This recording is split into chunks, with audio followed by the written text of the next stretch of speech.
All right, welcome back. Episode 3 of The Keep Rolling podcast. Here we are. Zach, how are you? Good, thanks, Hordo. How are you? Very well. How's training? Yeah, not too bad. Consistent? Semi-consistent. Picked up an extra day this week. What That's about you? right, because you're not working. I'm aiming for 2 a week. I've got two a week fits my schedule. Yep. 3 if I'm lucky. Yeah. I got a Saturday, Sunday in last week. Yeah. I trained last night, and then I'll probably look at hopefully Saturday and Sunday again. Oh, good. Yeah, okay. I just need to be consistent, more consistent than what I've been. Yeah. But I am dealing with a troublesome shoulder after coming back. So that's our topic for today, is the shoulder girdle. Yeah. Shoulder injury, particularly. Probably we'll break down injury by injury, but we might dive into certain aspects of it today. Yep. You keep moving around. I'm slumping here.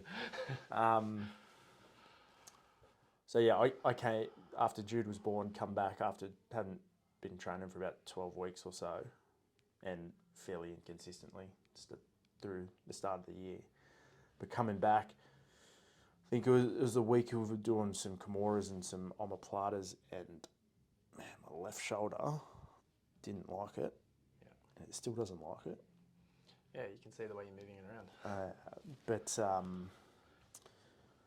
I haven't been a good patient. One, I haven't been consistent with my or haven't really kind of dived into my rehab, which we're going to talk about today. Yeah. But I still want to, while I can get to train, I'm still going to training. Yeah. So last night, even when we were drilling, started training, I couldn't really do it because the shoulder was too sore. And then I can roll, like take a bit of heat out of the rolling, but Yeah. I'll just play on that left side, so I'm not moving the shoulder. Yeah. I don't know. You talk to me about coming back from your dislocation. Has that changed how you roll now? Massively. Are you protective? Very much so. Yeah, very much so. I tend to play on my left side with my hand at my chest. Yeah. The whole time. Yeah. I never extend. So I don't go for underhooks on that side. I'm never coming up on an underhook with my left. Yeah. If I'm going to do that, it's my right. I hardly ever post on it. I'll just get swept and then try to keep going with the momentum. But I'm never putting it down. I'm never reaching for it. It's not my lead hand if I'm going for a choke. Yeah. Yeah, I very much protect it. It's a mental thing for me, I think. Yeah. 2 years on. 2 years on. But I definitely get what you mean in there, where you say you just want to lay on it and hide it from someone. So we touched base. We touched base with you first episode. Yeah. So 2020 was your surgery. Yeah. So for anyone, for the 5 people that listen to that episode, dislocation, recurrent dislocation. Yeah. Ended up with lattice. Yeah. And rehab period, how long? Probably about a year. I got it good enough. I didn't get it back fully. Yeah. Yeah. Started rehabbing it again over the last few weeks. What's the downfall? Like where do you feel you got to percentage wise? Maybe 70-odd%. Yeah. I got to the point that I could comfortably do pull-ups. Yeah. I got to the point that I could do a muscle up. My pressing strength is nothing. But overhead or overhead, bench press, nothing. That's half the reason why I hold it here from the bottom of the side. I'm just like, I'm holding it there. I'm not trying to. Yeah. I don't want to. I should have frames. If you're doing jiu-jitsu, you should have frames. I just don't frame with it. I don't want force on it. Yeah. So working on getting that back. What's going on with yours? Yeah, it's just an old shoulder. Yeah. My history is I broke my wrist on this side in 2010, so 12 years ago. Had a shitty kind of management of it. Ended up going to surgery, but it was casted for a total of about 18 weeks. Is this scaphoid? Scaphoid fracture, yeah. So it was managed poorly initially.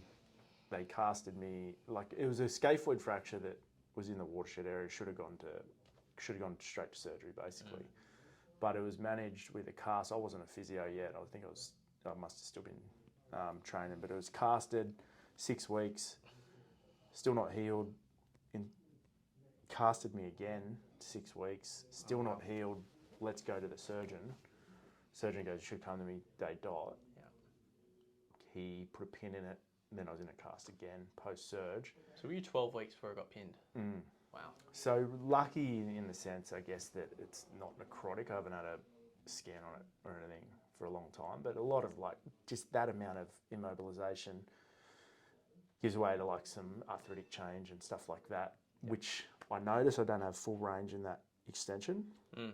So any push-up since then is always hard. When I was doing like weightlifting and stuff like that, it was always hard to get into the rack position, no matter how and again, probably how consistent was I with the post kind of op rehab. I was pretty good and I continued to do it, but I just didn't get full range back in the wrist. And it's probably just from the joint changes.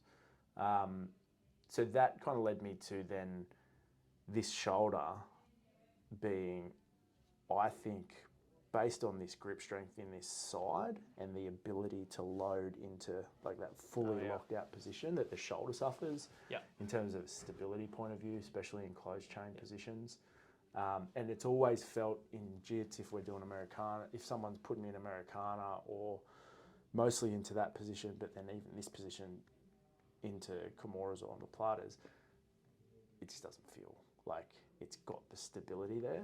So again, my kind of strength program when I'm training isn't it's more based just around like the large compound movements. So for the shoulder, it's like vertical and overhead, vertical horizontal pull motions, and based off today and what we're going to dive in today is probably both of us would be good to go through our actual like screen of the shoulder to see. Well, one, I don't have pain-free range at the moment, so I'm not getting past stage one. But things like peak force testing for the cuff in different positions, athletic shoulder test, just differences side to side would be interesting to me for both of us. Grip strength, I think my grip strength has been pretty poor, like generally, I think. So, like trying to work like strategies around like carries and different things to improve that. And then things like power and strength endurance in the cuff itself, and then like just upper limb power and strength. I think those measures, if we can and some closed chain testing. It'd be interesting for us to go through that, particularly the history to see where we sit, and then start to work out a rehab plan around it. Because I've got it. I'm like you were saying before. I was saying last night, I was rolling one of the young kids that was at jiu-jitsu, and I was like, I was trying to drill. I was like, you just go, because I can't get into like, we're doing the waiter sweep or whatever, and I just couldn't get into it. And I said, that's right, you just go for it. And then when we're rolling, he's like, do you want me to, which shoulder is it? And I'm like, don't worry about it. I'll just play around it. I'll just kind of said to me on the weekend. Well, that's how I did. And I end up just playing here. But that's not my long-term strategy, right? I'm like, man, I'm trying to lift up and get things out of the top shelf at the moment. I'm like, come on, like I'm gonna have better shoulders than these. So So I think we need to dive into the assessment on it. And then the plan, like the numbers. I think the numbers are critical for me in terms of like understanding how far below or how much of a deficit this side is comparative. So I'll be interested to see when we test. Oh, so am I. I'm always really interested, especially around that stuff. It's like, is your shoulder, when we test it, I'm going to assume your left shoulder is going to be very, very down to what the right one is. Is it down because it hurts, or is it down because it's injured? Did it get injured because it's weaker? Like, it's always, obviously, you said there's a history of your scaphoid fracture. Obviously, so push-ups would have been something that's an issue for you. How'd you go with, because you said you're lacking a bit of range. Were you much of a squatter? Because you've got to get a decent amount of external rotation for that. Like, not heaps in the last few years. Maybe turn your mic the other way up. See how the mic's pointed down. That'll be better. At least it's in there. There we go. It always... We can go inside for a bit. Flip. Yeah, that way it won't fall out. Oh yeah. That's good. I think that'd be right. We'll find out. No, that's all right. I was, but difficult to kind of get comfortable in that position. Not too bad, like in a back squat. Yeah. Front squat was always difficult in the rack position, like I said. Yeah. So always probably more comfortable if I had a safety. I never squatted with a safety bar, but like a safety bar or a goblet squat or something like that. Yeah. Work around it. Okay. But yeah, I think for me there was no injury. That's a thing. Like it's just sore post jiu-jitsu, and I think if you throw in, to me the assessment like on it, I'm like, yeah, it's very much just a cuff related issue. I think the burst is pretty angry in there, particularly at the front, and it's just typical. It's kind of like get to 90, can get up into full flexion eventually, like painful arc, but I think based on everything that's gone on, say in the last 3 months, it's like come back to training, sleeping shitty, like not training as consistently in the gym. Everything kind of just led toward this not being great. Yep. But it's interesting, like, because I remember when I did it, and even now when I'm like far out, I just don't have any range. I'm like, what's that? What are these cuff tendons like? Yeah. But when I test power at neutral, I'm like, the cuff's fine. It's just super irritating. And I keep going back to jiu-jitsu and like, I think what I need to be doing is go, okay, we're rolling. No, I just got to watch. Yeah. Well, sort of. I agree with you, but I don't. I think what you said is you've excluded tendons in neutral. So we probably haven't done any major serious injury. We know it's caused probably from an increase in your loading. Going back off is not going to help that situation. It might settle it down, settle the pain down, but do we just maybe need to bring down your intensity? You said you're going a bit lighter. If we do that, target a few things specifically, and then gradually build up rather than going, oh, I can't do it, have to watch. Yeah. Well, I think your body's not going to adapt if we're not training, but also we need it to settle down too. There's an element that I'm just hanging in phase one, like where it's like, for phase one, for us, it's like settle. Yeah. Settle the inflammatory period, settle the pain down, get range back, start working to phase two to restore range and whatever. Then stage three, build. But it feels like I'm just hanging in that kind of like, oh, it's getting a little bit better. Like even last night, I was like, shoulders actually started. Like, so this is from Sunday to Wednesday. I was like, shoulders feeling all right. And it was like 6 o'clock. I was like, I could go to jiu-jitsu tonight. Yeah. And then I roll and then I come back and I'm like, oh man, I've just stirred it back up. And I'm just in a cycle at the moment where I just need to break that first part, allow enough sort of time for that inflam phase to settle and then build appropriately from a rehab standpoint. And I think like if I was coming in, if I was a patient in front of me where I was like, all right, I'm a jiu-jitsu, I do jiu-jitsu 3 times a week. Yeah. I've injured my shoulder. This is where it's at. I'd be like, okay, phase one, we just want to settle that down. I want you to get pain-free range before you're even saying that we're going back to rolling. I want pain-free range and I want to test the cuff to make sure that like we've got output that's decent comparative to the other side, and we can start you on that first phase of getting back to rolling. Exactly what you said. Yeah. That phase is probably bring the intensity down, controlled environment, not chaotic. Yeah. We're doing what we can within our capacity, and then we're building week on week. Yeah. But the problem that I'm doing is I'm going from here to here, and then coming back down to here, where I need to be kind of following my own advice.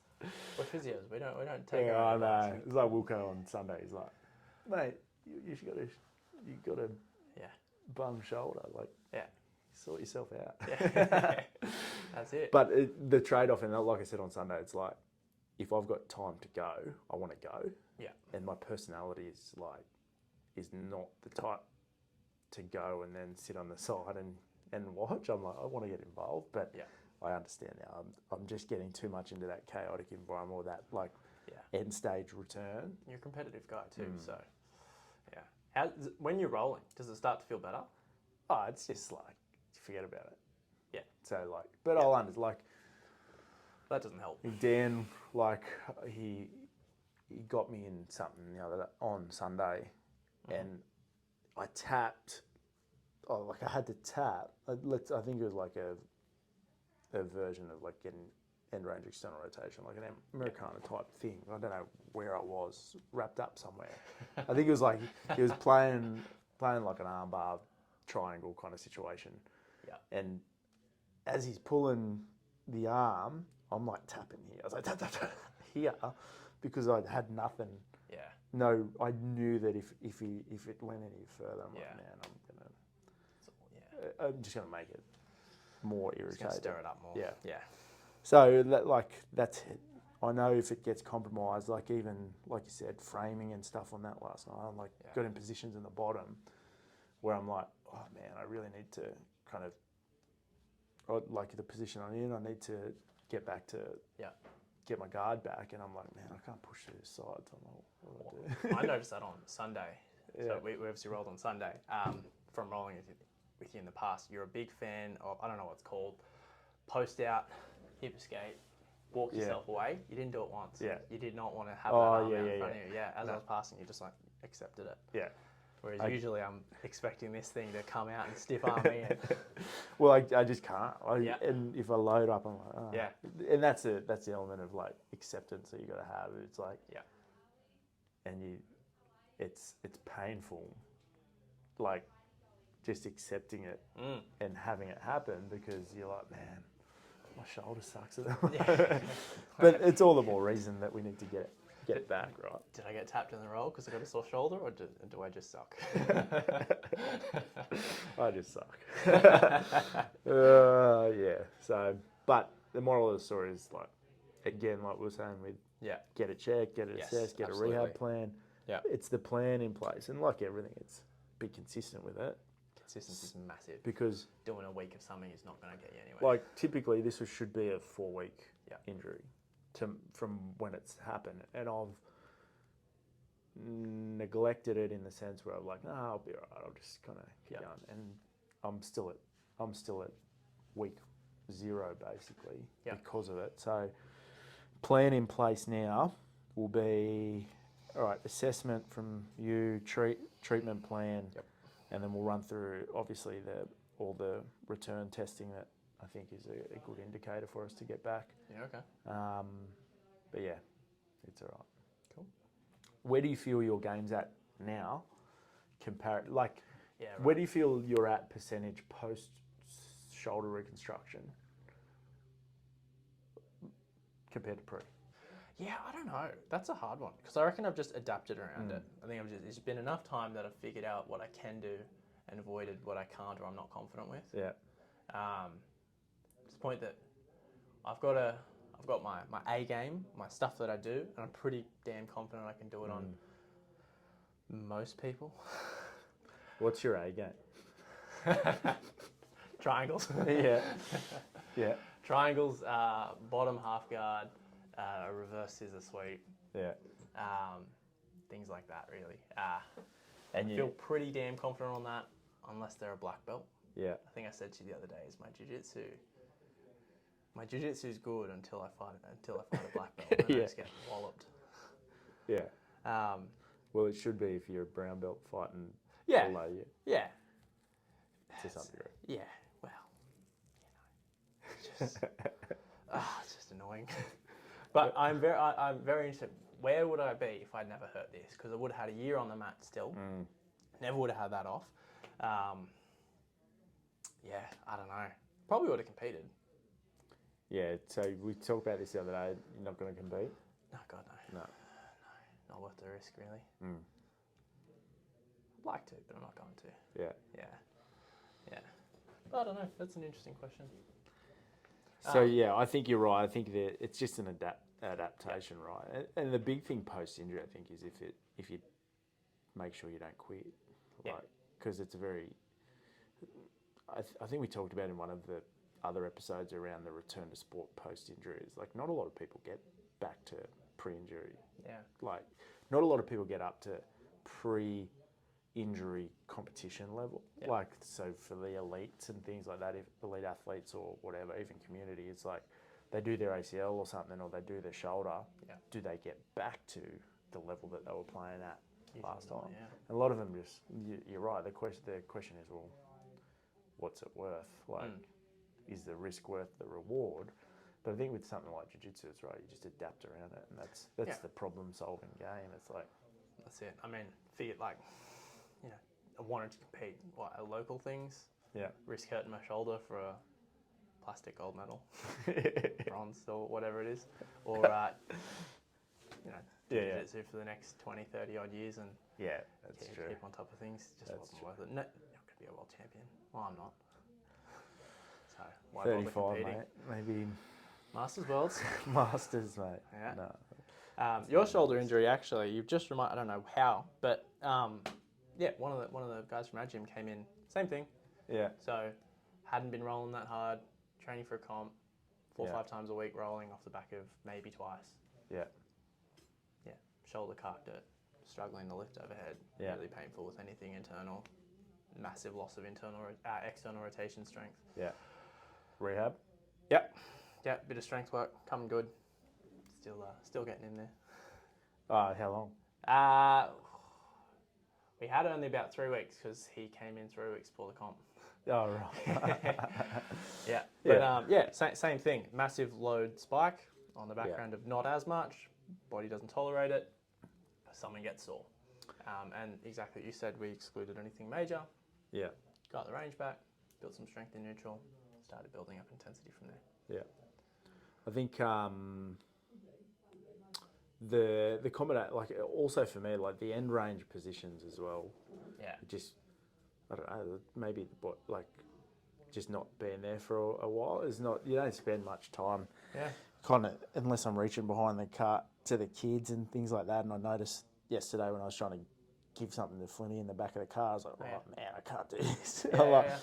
But yeah, that exposure to end range positions where it's just like, oh man, we haven't had this for a while. Yeah. And it just flares up and gets also. I guess what's some takeaways if we're thinking of people that are going to watch it, listen to it. What are we thinking takeaways? I think I was talking to Davo last night at training. Good old Davo. Yeah. And we were just talking about longevity, because obviously we're both in the plus 35 category. We should get him on here.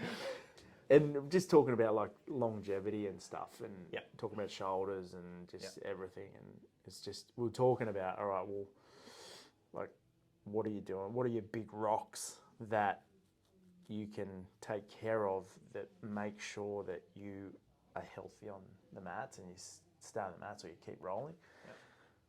Like that.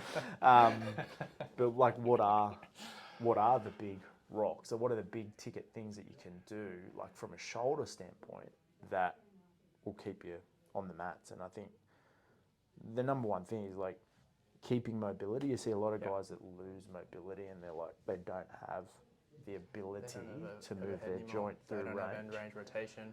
They just leave it. Yeah. Just go, stiff shoulder. Yeah. Okay, maybe you could address this when it first happened. Yeah. You'd have your mobility back. Because then if you lose mobility and you also then aren't using the shoulder in its full range of motion, like you get this compromise of how that cuff functions to stabilise. Yeah. So you got this trade-off that becomes like a mobility issue or a combination mobility stability issue, or was it a stability issue that then caused the mobility issue because you can't stabilise that glenohumeral joint, which is inherently a pretty large kind of ball surface area on a pretty narrow fossa. Yeah. So there's that trade-off of like getting a plan in place early when it happens to maintain your mobility, stability, motor control as a first thing. And then onto that is like, what's your strength training look like? Are you targeting, what are the big things that you could target for the shoulder? So a lot of people like me probably doing just some presses, some bench, some overhead press, maybe some row variations, some chins, which is great. Use the shoulder as a whole.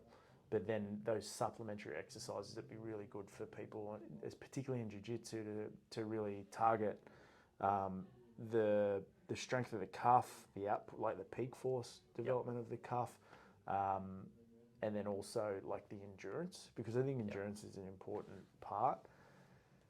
And then if you're doing those big ticket things like mobility, cuff in different positions, different kind of variations, strength as a general, like upper limb function, power, I think it's a good recipe for keeping the shoulder girdle healthy. Yeah, Throw absolutely. in some scap mobility, like scap control and whatever, but thoracic mobility in those is like your supplementary things. But I think your big ticket, if you're looking to keep healthy shoulders, is those probably three things from my end.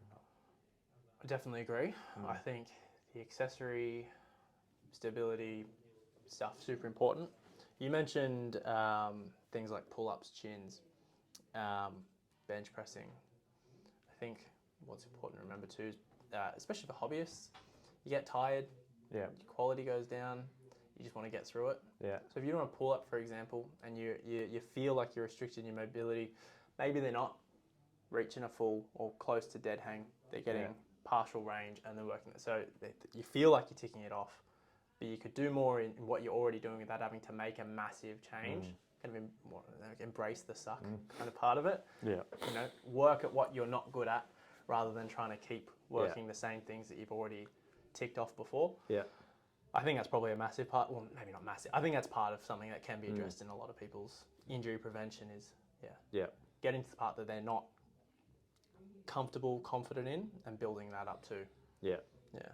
And I think also throw in there the closed chain stuff that we talked about, because like the posting and all of that, exposing your shoulder, upper limb girdle, your shoulder girdle, your upper limb to the closed chain positions. Yeah. So yeah, there's some things in there like from a programming standpoint that I love, like a lot of the kettlebell stuff, so you get ups and things for control, not for the closed chain stuff, but for the like controlling weight overhead and moving the body underneath the weight and kind of through different ranges. I couldn't, like right now, I'd be kind of quarter get up or whatever it is, which we can go through. All the compound movement stuff that facilitate strength and whatever that we're talking about in the bench and the pulls and everything.